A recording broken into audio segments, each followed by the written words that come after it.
So there's been a lot of protesting. I think it was a couple months back when the abortion bill passed, and society or the government, representative society, which is the government, decided that abortion is now illegal in the United States, or at least most states, or whatever it is. Doesn't really matter. It's a point of condemnation. It's a point of condemnation.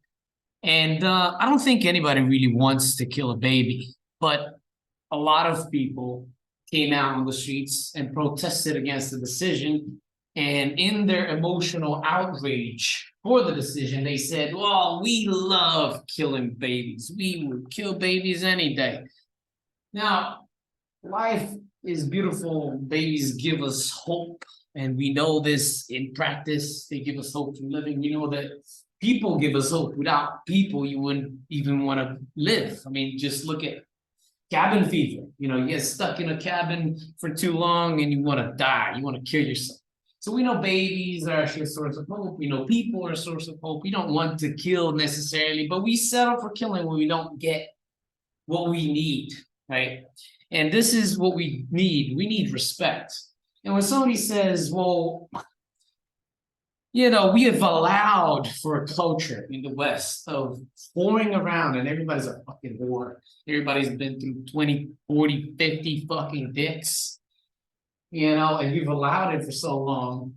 And now all of a sudden, after like, I don't know, like 100 years, I don't know how long, maybe 50, I'm not really 50 years, 30 years in some places, depends which place. Abortion has been relatively legal in most places, especially in the West.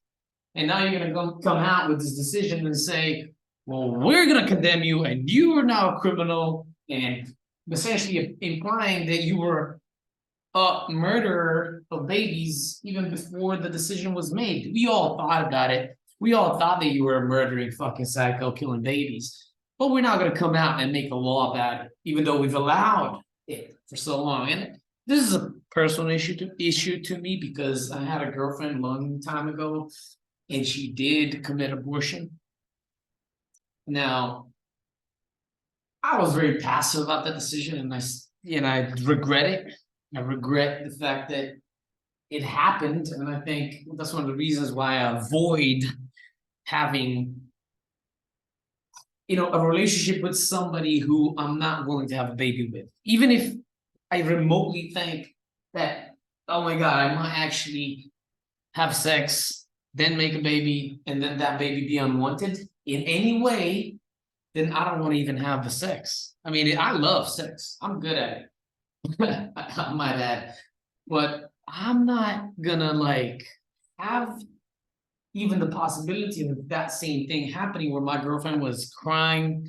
She was like having a mental breakdown about it. But she had still decided me and her could never raise a healthy baby, or she was not maybe in love with me. I was not in love with her. I don't know what she based it on, but obviously there's a lot of reasons, thinking back, why that baby was not a great idea.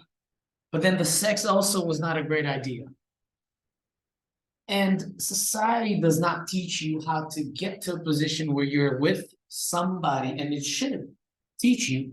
If you're going to ban and condemn, if you're going to throw this first stone, you have to teach people, here's the steps on how to get that baby healthy, not just pop out biologically healthy, but mentally, spiritually.